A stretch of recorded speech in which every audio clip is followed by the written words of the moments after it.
Welcome everybody, my name is Mikey Mhendam. This is another episode of our Outline series. It is my honor to introduce our special guest. Lara Atallah is a New York-based artist and writer. Her practice is informed by her interest in the political nature of landscape and the power it holds to reshape our perception of borders. Her work has been exhibited in the US and internationally and is part of the Onassis Cultural Foundation's collection in Athens, as well as the NYU Langone Art Collection. Recent exhibitions include the American University Museum, Trestle Gallery on Canal. Her first book, Edge of Elysium, Volume 1, was published by Open Projects Press in September 2019. Her writing has appeared in Art Forum, Camera Austria, Flash Art Italia, and the Brooklyn Rail, among others. Lara Atallah, welcome to Africa. Hi, Mikey. It's nice to be here. It is great to have you.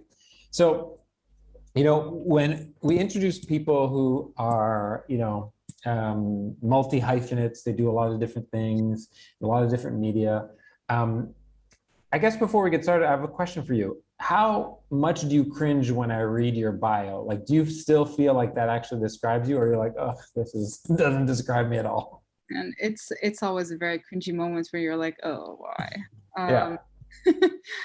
Does it describe me? I mean, it describes events from my life, yes, factually, but a bio actually describes the entirety of a person. That's a very philosophical conversation that we can definitely have. I mean, it's factually on point, but yes, definitely cringy. Okay, because you are an artist and a writer, as I mentioned, but insofar as this is one of our outline conversations, we are going to talk about one of the projects that I didn't mention yet. And it's because you're in the middle of writing it, completing it. And that is a project that is called The Sun That Stood Still. Mm-hmm. So if you would, tell us a little bit about what this project is, who these people are on the screen, for those of you who can see the screen, and sort of where you are in this project. So The Sun That Stood Still is a bit of I guess it's like an homage, you can say.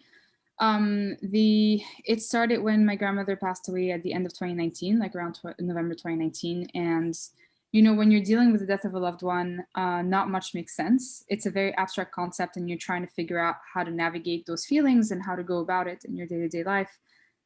And, photographs is very much, I mean, yes, I'm an artist and a writer, but photographs to me are a language in and of themselves. And they help me make sense of the world, whether it's making sense of things that are abstract or non-abstract. And so when I went back to my grandmother's house for the first time since she passed, and that was like maybe 3 weeks after she passed away, so it was around the winter solstice in December 2019. And I've just really, I was intrigued by my reaction because all I cared about and all I wanted to do was grab photographs. The furniture, I borderline don't really care what happens to it, and document that house as I've always remembered it and photograph it, because when it's all said and done, that's what mattered to me most. And just wanting to like record what's left of that experience, to keep it alive for as long as I can, if that makes any sense. And that's kind of how that whole thing started. No, it makes a lot of sense. When my grandmother died, also in Lebanon in 2016, 2015, it was like a deeply traumatic experience because we also lost the house. Yeah. And I completely relate to this idea of like almost feeling like sand is dripping through your fingers, and you're just like, I can't hold on to these memories. So, no, go ahead, please. Oh no, I was just saying, yeah. I mean, I think it's what's particularly gnarly about it is that it's when you walk into that house and you realize that what made it a home, the energy that made it such a profound, deeply important space for you. Like the second the person that's attached to it is gone, the house literally turns into just walls and windows, and that's it. And that was like a really weird cognitive dissonance to experience, right? Like this is not the home that I grew up in practically. This is just, it's just a random house. Yeah. You know what? You know when that experience for me is like is very profound, or at least is unavoidable, is when you remove frames off walls and you see the color behind the paint behind the frame, because in a way it's like a very revelatory experience. Like in fact, you're actually seeing the true color. Yeah. And all of a sudden you're like, oh, that's right. I wasn't seeing this place for what it was.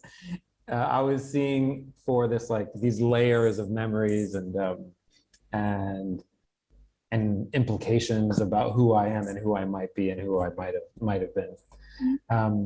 Okay, let's go through this questionnaire to see where sort of how the project started and where we are now. All right, so I guess what were you doing before you started working on the project? I'm constantly working on a million different things because for some reason my brain can't just run on one lane, so I'm always operating on at least 6 of them. And at the time I was and I still am on some level working on like these large canvases where I was doing multiple exposures of cyanotypes.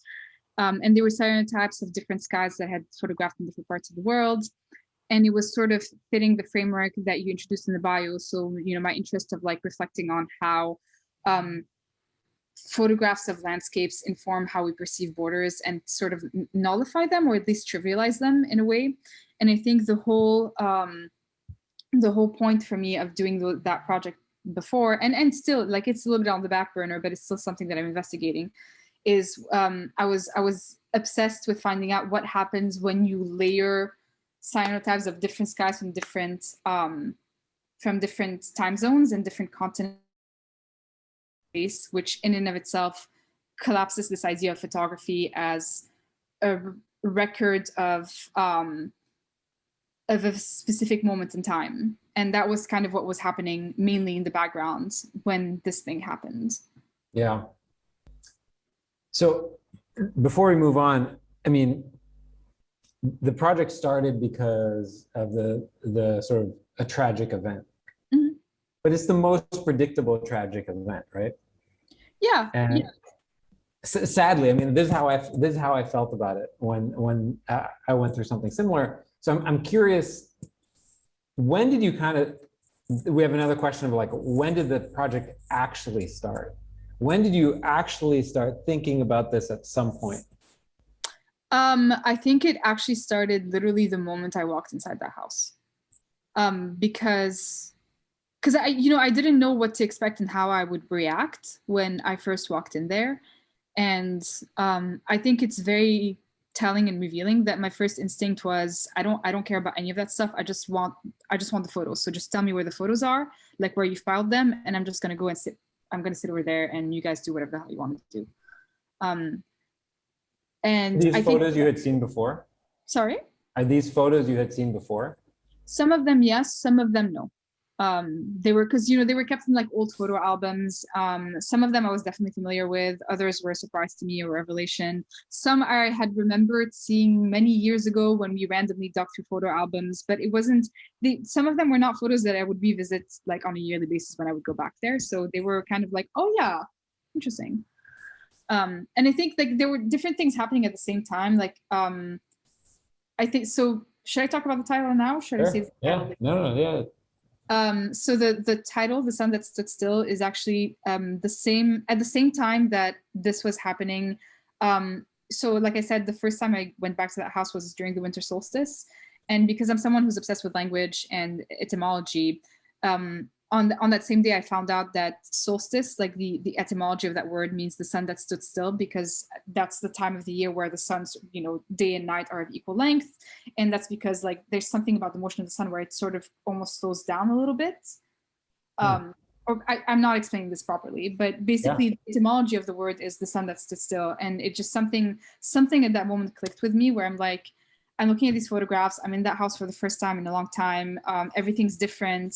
And it's happening on that day where day and night are of equal length. And the title just revealed itself at that moment.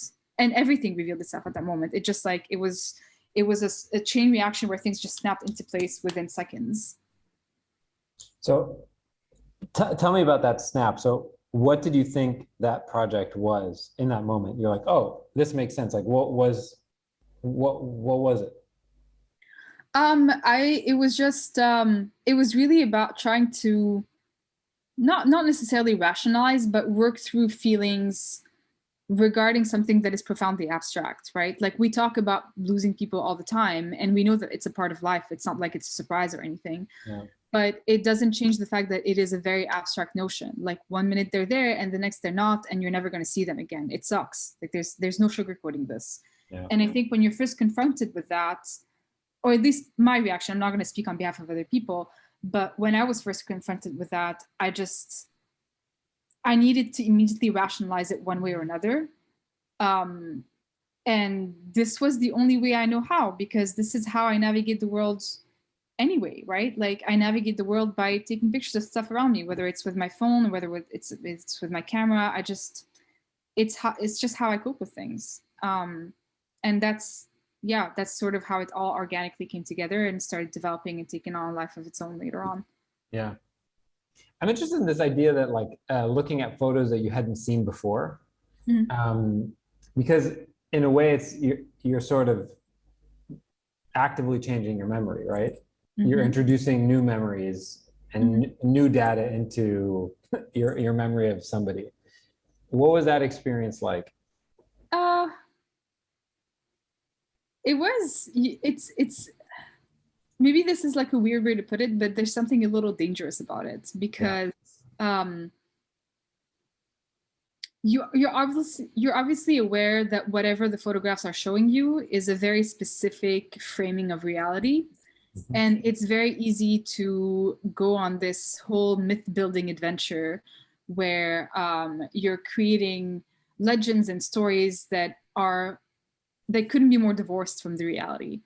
But then I think because we know that this is unavoidable, the real question becomes, does it matter?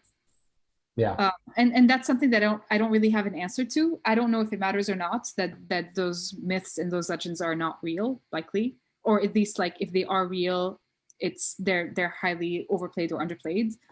I lost my trail of thought. Yeah. No, it's okay.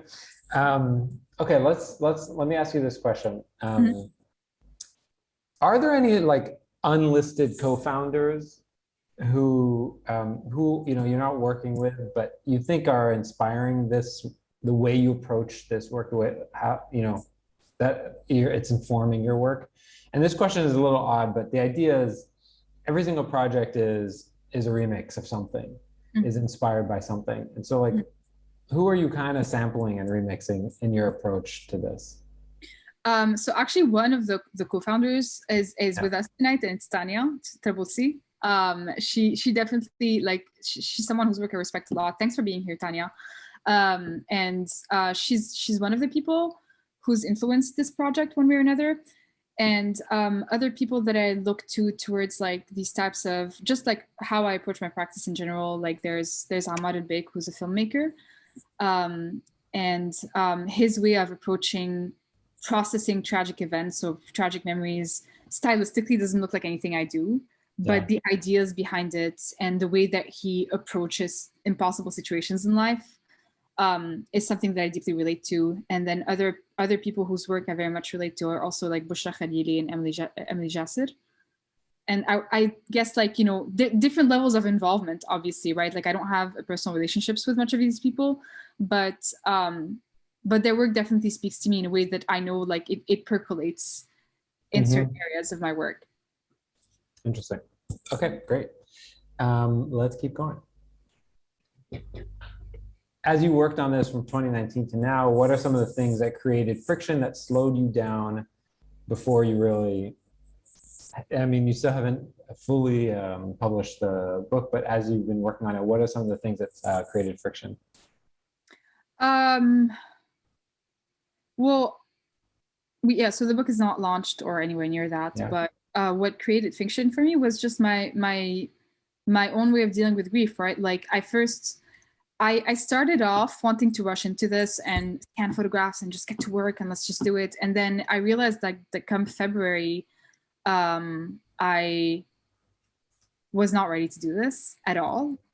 I was forcing myself to normalize something that I just wasn't ready for. And I realized that I just needed to give myself some time to just be sad and live with that abstraction and contend with it and just not do anything about it. So for several months, actually, I did nothing. I just had to put the photos back in an envelope and just leave them aside. And then it wasn't until I think like a whole year later that I picked it up again, where I was like, you know what, I think I'm well enough that I can look at these again. Yeah. Okay, I want to come later on. I want to come back to the structure of the book. And let's keep on going. So the last question before we get into the process of writing itself, is this something that you had to do, or is this something that just somebody had to do? Oh, 100% I had to do it. Yeah, walk us through why. Definitely the last thing on my mind is anybody else here. Just being very honest about this. This is very much about me being sad. Like I have no moral qualms about this. This is like a therapy project. Whoever wants to join in is welcome. Whoever is not interested, you don't have to look at it. But this is very much something that I did for myself to cope with things that I didn't know how to cope with. And it did ultimately branch into other topics that are more generalized, that aren't just about like my relationship to the subject matter. But in terms of like what the impetus was, I had to do it. Yeah. Has that process changed over time? I think it would be disingenuous to say no. Yeah. I think I definitely wanted to open it up and make it a little bit more relatable to other people who don't share my story. And I think it's important for a project to have that, even if it's at its core kind of autobiographical. Yeah. So that part changed, but as for the did somebody have to do this? No, just I had to do it. Okay. Before we get to the early believers, there's actually a question that I want to talk about, which is how are you actually doing the work? Mm-hmm. And in sort of, if you were explaining it to a middle schooler almost, what do you think the book is going to be like? I think that if I'm explaining this to a middle schooler, I think what I would say is that is it a book of photos? It is a book of photos, yes. It is a book of photos, and it is a book of words as well, very much. And I think it's like there are many different ways to love someone, and there are many different ways to express that love, and there are many different ways also to navigate feelings that may not make sense. And this is what I found works for me. And I think what I would say is when things feel chaotic, don't restrict the ways in which you can explore that inner chaos. Maybe it's a photo, maybe it's a painting, and maybe it's writing, and maybe it's just throwing things at a wall. Yeah. So how are you actually going about it? Obviously there are fits and starts, but are the photos sort of like prompts for vignettes or essays, or how are you approaching it? So the photos are also like pell-mell, right? Because some of them were photos that I took when I went back in 2019, but others come from an archive that I've been building on since 2013. And I think this is where I can like start to branch into, like dive into what I mean when I say the work went a little bit beyond the immediate cause, which is that for years I had been building like this photo bank. Whenever I would go back to Lebanon, I would just take pictures of everything and anything, because I was trying to process what it meant to leave a place that I never really had a good relationship with. And over the years, I just accumulated this huge like archive that I spent years building. And it came into collision with those photographs that I found in that house, and also the photographs that I took of that house after the event. And it was finding a way to sort of weave these together into a narrative that dives into the grieving process, but also dives into the part where you're not just grieving someone you lost who you love. You're also grieving your relationship to a place you've never really gotten along with that well, but you still have very complicated feelings for. Because both she and that home where you're what felt like the last sort of tether to this complicated place. Exactly. It was very much the last tether I had to that place in many respects. Yeah. And yeah, I'm not exactly the wake up in the morning and listen to Fairuz diaspora kids. That's not my style, but I still, I still have a lot of memories tied to that place, and both good and bad. And it is a grieving process that is daily, and it's complex and it takes on many different forms. Yeah. You're also writing the book for me, apparently, as it turns out. Okay, so who are some of the early believers that shaped the project and sort of spurred it on, if any? I think institutionally, I could say the Arab American National Museum, because I actually pitched this project earlier this year for their residency. And I got accepted. Like, they granted me a residency, I think, was it in March or April, one of those 2 months. Yeah. And that helped a lot for me to just sit down and focus and give myself a time frame where I can, at the very least, set up a structure and start the writing process, which I had been super behind on. And that was really like a very important catalyst in this process. Yeah. As far as like team members or just like individuals in my life, definitely like a very, very restricted close circle of people who have been very supportive and have weighed in as much as they could, because unfortunately for me, I tend to be someone who doesn't really share a lot of work in progress or struggles to do that. But yeah. So is this a deeply traumatizing experience that we're talking about? I don't know that it's deeply traumatizing, but there's definitely a part of me that's like, I hope I don't look back on this and think, I can't believe you just showed that work before it was done. Yeah. Yeah. Well, I'm thankful that you're doing it. I should give a big shout out to the Arab American National Museum, because they're the folks who connected me to you. So this event would not have been possible without their suggestion. So I'm excited about that. Okay, so if we were to think about this in sort of phases, this is maybe a strange question to ask. What at this point, as a retrospective, what are the sort of the phases of the evolution of this project? So there's the moment you walk into the home, and then where does it go from there? There's a moment you walk into the home, and there's the moment I get back to New York, and I'm like, okay, let's go, let's get to work. And then there's that moment in February. It was before the lockdown, but you can already tell what the weather was looking like, where I was thinking, I think I'm going too fast. I'm not ready for this. I need to stop. And then for a whole year, nothing happened. For the entirety of 2020, I did not touch this project at all. I didn't feel like I could, and I just had to accept the fact that this wasn't the time for it. And then after that, a year later, the opportunity came up with the Arab American National Museum. I felt like I was in a better place to do this, so I just like dove right back in. And then as far as like timeline and goals, I mean, my goal is to obviously complete this project. As far as having a timeline, don't really have one. I just think it's going to take the time that it's going to take, whether I finish it, I wrap it up in a year, 2 or 5. Like, I'm not in a hurry personally. I just want it to be something that represents like the vision that I have for it. And I want it to be a product that I feel gives me closure, and maybe to others it can be relatable in different ways. Maybe it can help them get closure through other means regarding different aspects of this project. But yeah, I guess it's a very fluid timeline. And then as for the work or the methods, I mean, the material is pretty much all there. It's just about stitching it together and writing that makes sense.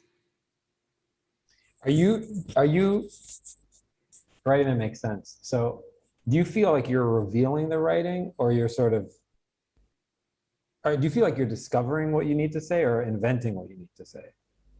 Oh, I think it's both. In some ways, I'm discovering what I need to say in the parts that are deeply personal, and the parts that are a little bit more open to people who are not connected to that personal aspect of the project. It is a bit about inventing, but not inventing in this disingenuous way where I'm trying to like sell you a myth. It's more about you fictionalize things to make them a little bit more open to others. Yeah, because there's an idea, there's an interesting sort of like dichotomy where sometimes you already know the words that need to be said, but the process of writing them down is too painful. Mm-hmm. And you can't do that excavation, the sort of emotional excavation needed to get them on the paper, but you know the sort of capital T truth. But then there's another version where like, I don't know how I feel about this. I'm scared to find out how I feel. It's not that it's not you're inventing or sort of representing a falsehood. You're like, I'm scared to find out how I feel. Yeah, that was definitely what hit me and what forced me to stop in February 2020, where I was like, this is a little bit too dark, too deep, too fast. So let's just table this for now. Yeah. Okay, let's keep on going. So this question, I'll read it verbatim, but then I'll actually try to explain what it means. Knowing what you know now, if you could have packed better for this trip, this camping trip, what are some of the things that you would have prepped better for? So going back, predating that moment when you walked into the home, are there things that you're like, oh, ya Allah, I wish I had done this? Or you're like, no, this project needed to start upon walking into that home? I think the one thing that I would have wished for, so when I first walked into the home, a lot of furniture had been moved around. Yeah. And that really, really, really irritated me to like an almost nonsensical degree. I was really ready to shout at people. But I think that's the one thing that would have changed. I wish I could have seen that home as if like the way that it had always been, as opposed to like post-event. And that's the one thing that I would have changed. But otherwise, no, I wouldn't have changed anything else. Yeah. Do you wish you didn't go too dark, too deep, too fast? Hashtag too dark, too deep, too fast. Maybe that should be the tagline. The sun that stood still. Too dark, too deep, too fast. No, I don't wish I had gone too dark too fast, because I'm not necessarily a very fluffy person by nature, right? I like to embrace the things that are uncomfortable, and I think I like this idea of normalizing talking about uncomfortable things in public. Mm-hmm. And I think we would all be better for it if we stopped pretending to always be having a good day when we're having a shitty one. Yeah. And I think part of making that happen is to normalize things that suck. Yeah. And stop demonizing feeling like crap, or demonizing this idea that life sometimes is complicated and difficult, and you get to talk about it publicly. That's fine. Yep. Okay, let's keep going. What were some of the critiques of the project that influenced your work, both internal and external critiques, maybe in that small circle? I feel like no external critique measures up to my internal critiques. For real. So I think the main critique was, should this even exist? Is this something that should become like public information? Am I manipulating somebody's memory? Am I being disrespectful? Is this dignifying, or is this taking away from somebody's agency who can't speak for themselves? And that's something that I'm constantly going through, and I'm constantly working through. And I don't really like, I try my best to manage that by making sure that I'm at no point I'm putting any words in anybody's mouths, because that's just despicable as far as I'm concerned. So it's just about making sure that at all times I'm speaking on behalf of myself, not on behalf of anybody else. But it sounds like this book is about you. It's about your memory. I mean, it is. It definitely is. But you know, it's always like tricky when your memory involves another person who's like not there to corroborate or to like set you straight or to say like, "Hey, I'm not comfortable with this." And I think that's the complicated part of this.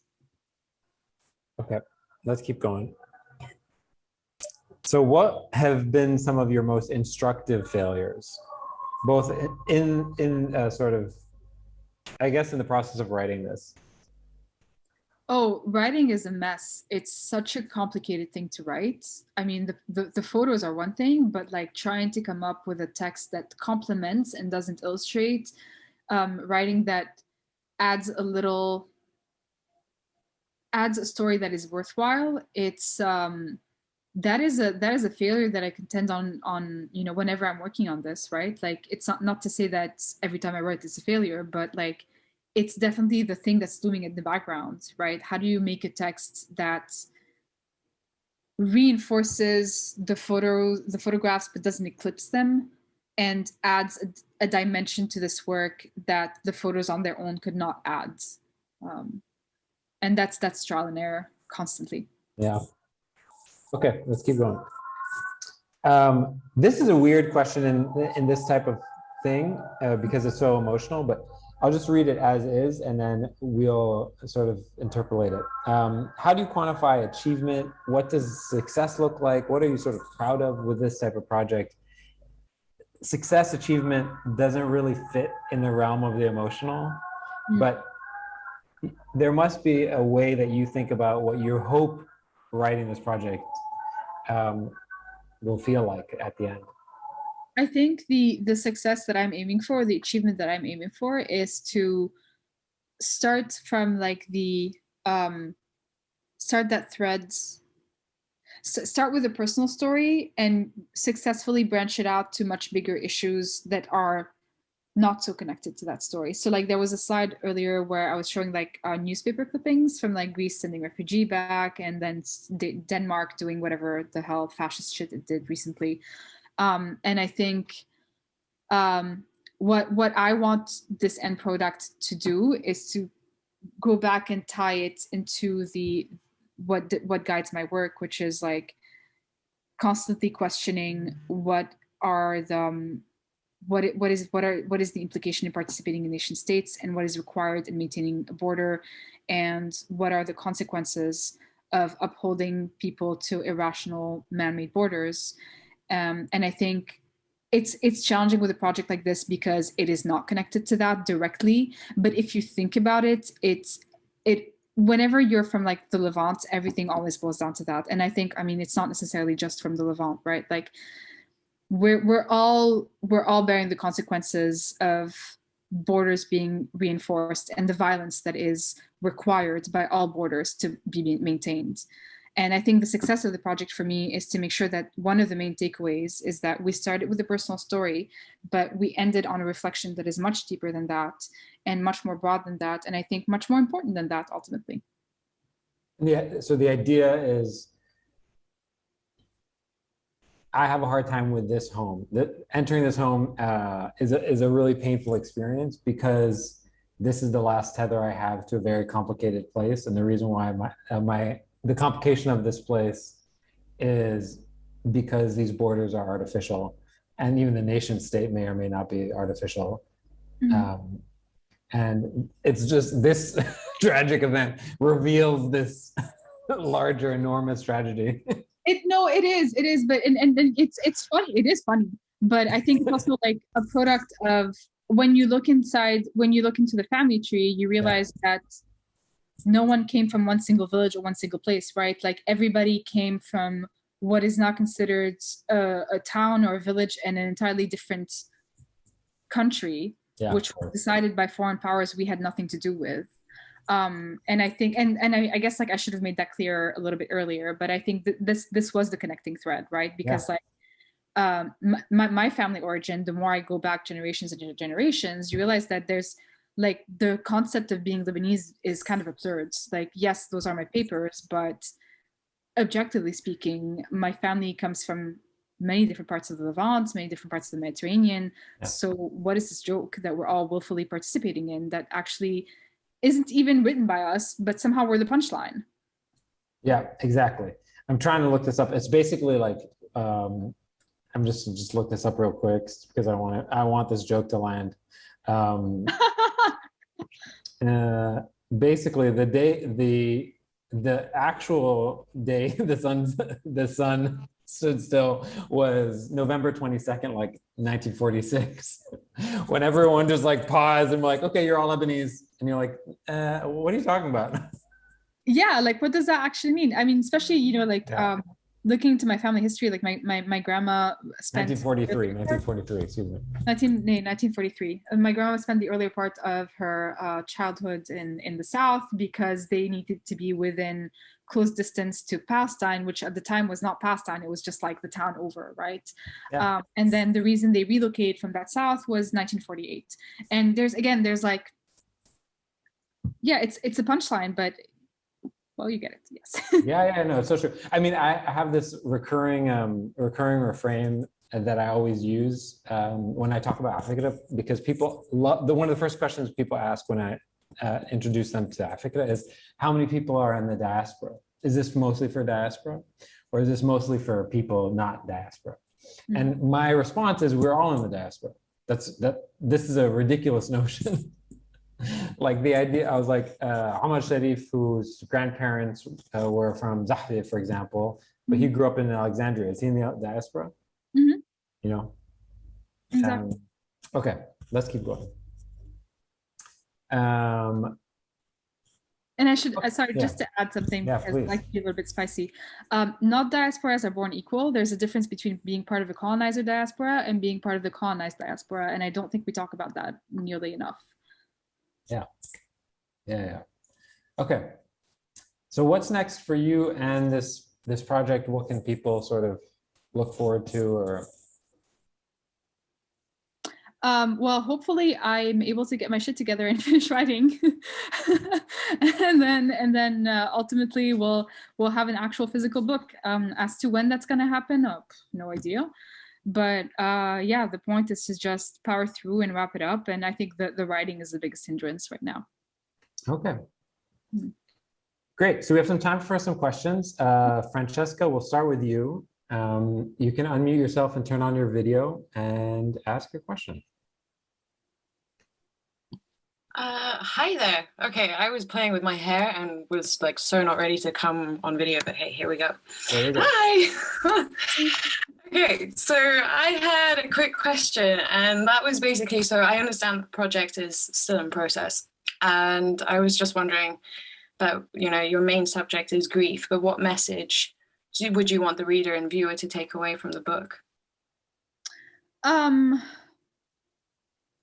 I think it's more about the complexity of grief and like the greater things that grief connects to, because grief, I think, ultimately is a starting point and not, it's a starting point to like a whole Pandora's box of different emotions. And I think it's about normalizing, exploring these different types of emotions and being able to talk about it on a public platform or in a public manner, as opposed to just pretending it's not there and carrying on with your life, which I don't think is healthy. Yeah, absolutely. And can I ask an extra question? Mm-hmm. Have you considered doing the writing in different languages? No, I have not, because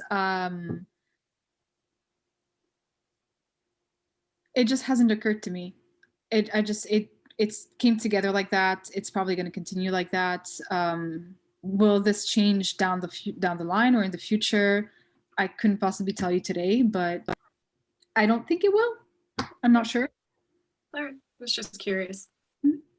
Thank you. It was very interesting, and good luck. Thank you. Thank you for coming. Yeah, Luay, thanks for the clarification about the September 1st. But I think like even after September 1st, like borders weren't really treated as such until like the 40s. And I think that's what I'm trying to like imply here. Like the French drew the borders, yes, but like people were still commuting to like Jaffa and Safed and Haifa as if it was nothing. Yeah, those were dotted lines. Yeah. So just to piggyback off something Francesca said, I'm curious about, and this is maybe a sort of put you in a weird position, but when you're discussing something so personal as this, do you really care one way or another if people like the final product?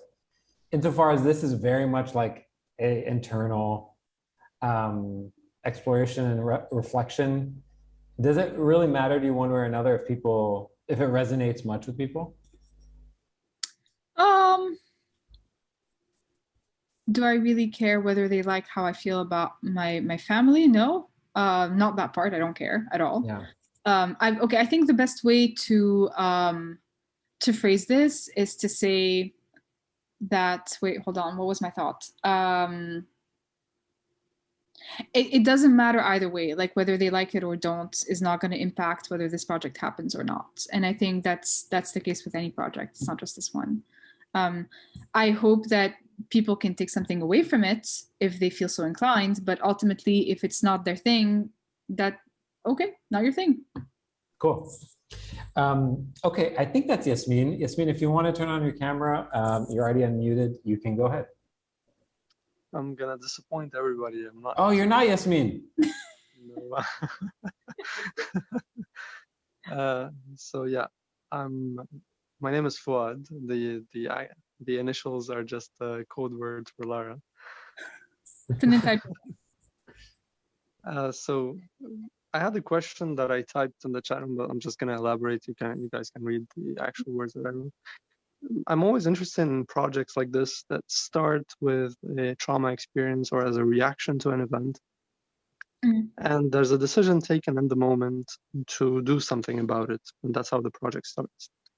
But as time passes, as our emotions evolve, and as we start recollecting events, including our emotions back then, the project itself is evolving into something reflective of how we are today. And that is itself evolving as time continues to pass. So I wonder, when you look forward in time on how the end product is likely to look like, do you think it will be more reflective of the person you were and your state of mind back then, which you tried to freeze in time, just like the title of the book tries to imply? Or it is part of the evolution of your feelings and your state of mind and how you are recollecting those past events, including your own feelings, taking into consideration how you are growing as a person and absorbing those feelings differently and rationalizing them with your personal growth? I think that it's important to honor every step of your process, whether like it's what you were like when you first started versus what you become as you work on it. And I think, and this is something that I struggle with every day, I try as much as I can to honor all of these versions of myself and to make that progression apparent. I know it's like hard because the more you progress, arguably the better you become, and then you're like fighting this need to go back and like re-edit your past self. And I think my biggest challenge here is to try as much as I can not to edit that past self and to just leave it as it is and just carry it on as like a linear progression as things move forward. Does that make sense? It does. I'm just wondering if you are monitoring, if you're honoring that rationale, or things slip out of hand simply by doing it, and you end up with a different end product all of a sudden. That's a very valid question. I don't know. I'm trying to exercise caution in that realm. Like I'm trying to tread carefully between not modifying so much so that I'm recreating myself, and also sticking true to becoming someone who may like ultimately change their tune or have different opinions, because it's just life. Like we're always changing all the time. Fair enough. Best of luck. Thanks. Great. Thanks so much. Okay, Lara, thanks so much. This was really, really fun. If anyone's interested in connecting with Lara, you can look her up online. It's very easy to get in touch, and she's on social media as well. I really, really look forward to being able to see the final product. I feel like this is like eerily similar to how I feel, and so you're doing my work for me, essentially. No, thank you so much for the opportunity to talk about it. I again did one of those things where over the past few months I haven't really touched the project, so it was nice to sort of be thrust back into having to deal with it and talk about it and kind of think out loud with you. So thank you very much for this opportunity, and it was really fun to chat with you and everybody else. I put a link into the chat to give us feedback. It takes a few seconds. Just a single question: was this good? So you can click on that. I will leave you. Tomorrow we have a Matbakh event with Amar Sartawi. And then on Saturday, we have a community presentation event. And next week, we have an event with Tanya Trabosi, actually, and Tamara Abdul Hadi. I'm blanking on her name. It will be our first double exposure event. So tons of cool stuff going on. So tune in, and this will go up on our YouTube page and our podcast in a couple days. Lara, thanks so much. Thank you. Have a great day. Bye, everybody.